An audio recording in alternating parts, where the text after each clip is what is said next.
Magandan Arao. Bonjour et bienvenue sur la chaîne Palawan.live. Salut, c'est Olive. C'est Greg.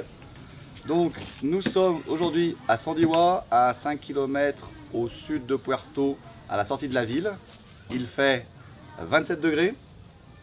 On est dans le jardin chez JB. Qu'on va donc interviewer aujourd'hui pour qu'il nous fasse part de son expérience en tant que résident ici depuis un petit moment. Jingle et à tout de suite.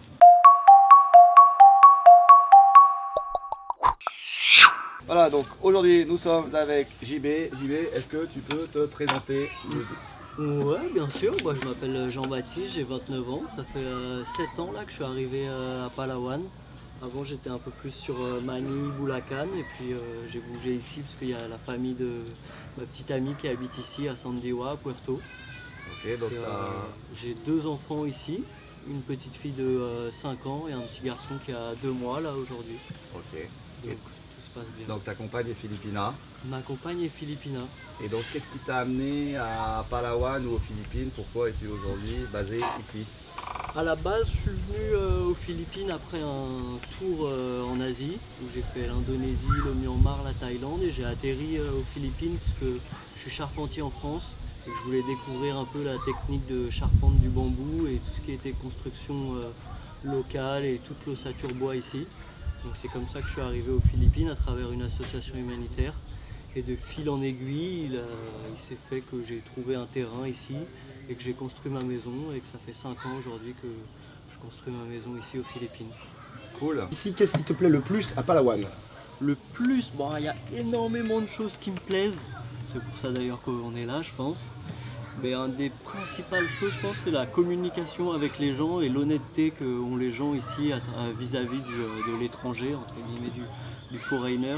Et c'est vrai que je trouve les gens super très avenants, très chaleureux et très honnêtes. Il n'y a pas encore ce sentiment où tu as l'impression que tu te fais avoir par le local ou qu'il te donne un mauvais prix. Ici, c'est quand même assez, les gens sont quand même assez réglo. Le prix qu'on va te donner, ça reste le bon prix. Il n'y a pas de négociation à faire. Il n'y a pas. Donc l'état d'esprit des gens est bon. L'état d'esprit des gens est très bon. Et il est facile de s'intégrer en tant qu'étranger à Palawan. Oh ouais, il faut apprendre un petit peu le tagalog parce que c'est comme dans tout pays où on s'installe ici. Justement, tu parles tagalog? Moi je parle un petit peu, ouais, en 7 ans là, en 7 ans de vie commune avec ma femme et mes enfants. Du coup, on est obligé d'apprendre et de s'y connaître un petit peu. Puis surtout, c'est super important pour dialoguer avec les locaux et ça permet de passer une certaine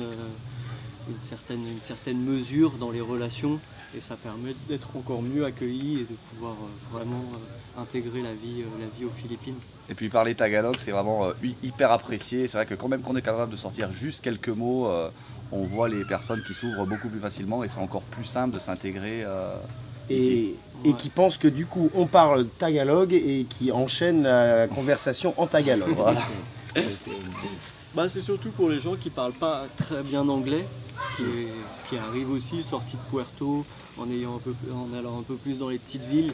Il n'y a pas grand monde qui parle vraiment un anglais parfait, donc dès que tu parles un peu tagalog, les gens tout de suite se lâchent un peu plus. Et deviennent curieux et c'est ça qui est plaisant, Exactement. dans les échanges.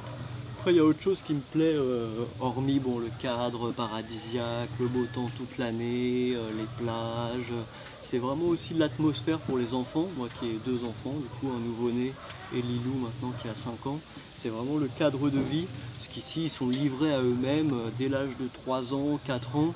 Ils peuvent se balader un peu partout dans le voisinage. Tous les gens qui sont autour, pour ma part, c'est que la famille et que des gens qui sont là depuis toute leur vie. Donc c'est vrai que tout le monde se connaît et qu'il n'y a pas vraiment d'insécurité ou de... Et que tout le monde prend soin des enfants des autres et ça se balade de maison en maison. Exactement, c'est un peu l'activité des enfants toute la journée, c'est de passer d'une maison à un autre et d'être pris en charge du coup par des parents, par différents parents. Donc pour eux c'est vraiment un cadre de vie. Alors on ne sait pas toujours où sont ces enfants, mais on sait qu'ils sont pas en danger et en sécurité avec l'entourage. Et puis ça leur permet d'être dehors aussi, comme il fait très beau, d'être toute la journée dehors, de faire tout le temps des activités, de sortir un peu de l'écran et de tout ce qu'on peut connaître en Europe et en France. Et pour eux, je pense que c'est vraiment beau. Parce que la mer, toutes les activités aussi dont on reparlera après, qui sont à faire à Puerto et à Palawan. Cool. Et qu'est-ce qui te plairait moins, on va dire, à Palawan? Qu'est-ce qui t'irrite un peu? Est-ce qu'il y a des choses qui... Voilà. Et ce qui je dirais, c'est plus la lenteur de l'administration. Bon, ça, on connaît tous. Donc, tout ce qui est l'achat de terrain. Enfin, à chaque fois que tu dois t'adresser à l'administration et aux fonctionnaires, ça prend toujours énormément de temps. Et ça, c'est vrai que ça peut être un peu irritant. Donc, il faut le faire en sachant que de toute façon, ça prendra du temps. Si tu te mets dans la tête que voilà, je vais faire une demande pour un papier ou je vais faire ça pour ça et que là, dans une semaine, ce sera fait parce qu'on m'a dit ça, là tu vas être déçu et ça va t'irriter plus qu'autre chose. Donc il faut savoir que ici tout prend du temps.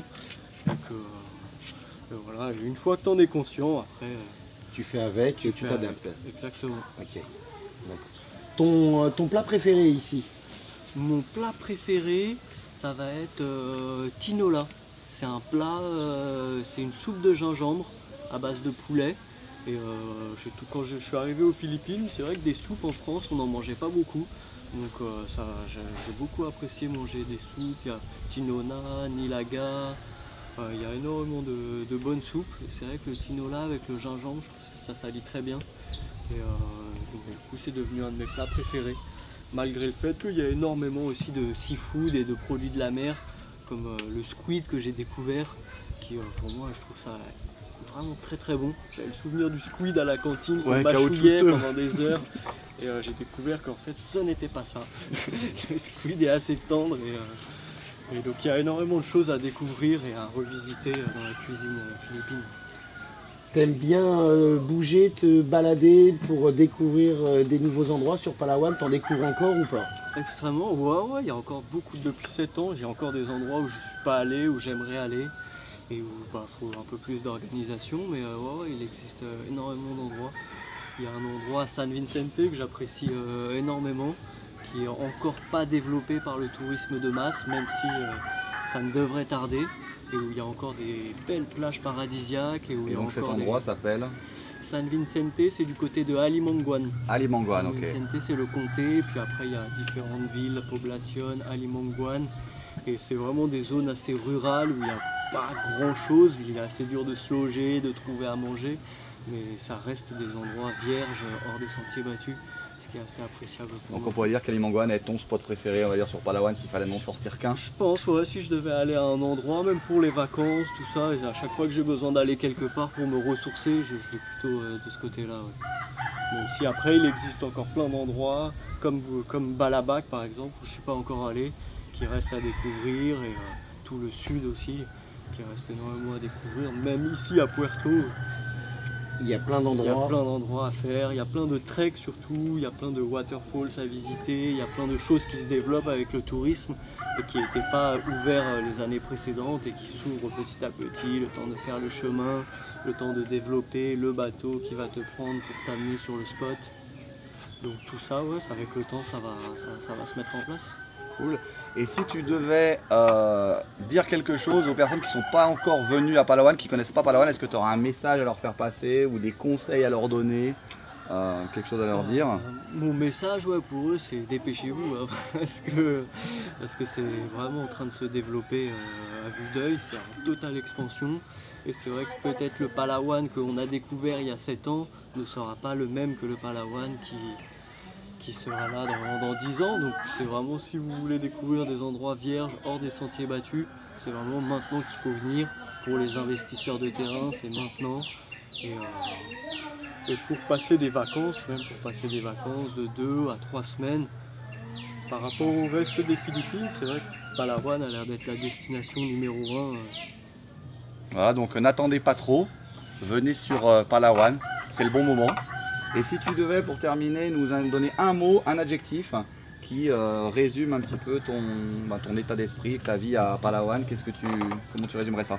Je pense que je résumerais ça avec le mot exploration, parce que pour moi ça a vraiment été une découverte à tout moment, d'année en année, on a découvert énormément de choses et découvert énormément d'endroits.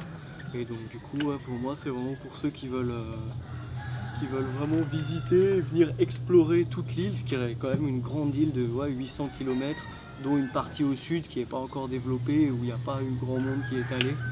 Donc ouais, il y a énormément de spots entre Puerto, Port Barton, San Vicente, Tai, El Nido, les innombrables îles qui sont autour et qui sont encore inhabitées où personne n'a encore vraiment mis un pied. Donc c'est une île d'aventuriers, je pense.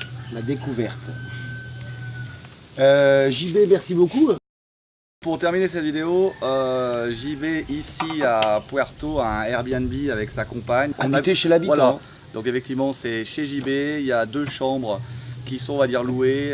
Si vous souhaitez découvrir Palawan avec des conseils de quelqu'un sur place, vous trouvez sous cette vidéo les informations pour le Airbnb de JB. N'hésitez pas sous cette vidéo à poster vos commentaires.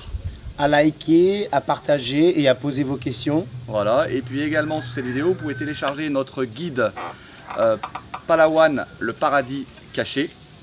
On remercie JB pour son temps, ses questions. Et son accueil. Voilà, et à mardi prochain. Bye bye. Bye bye. Ciao.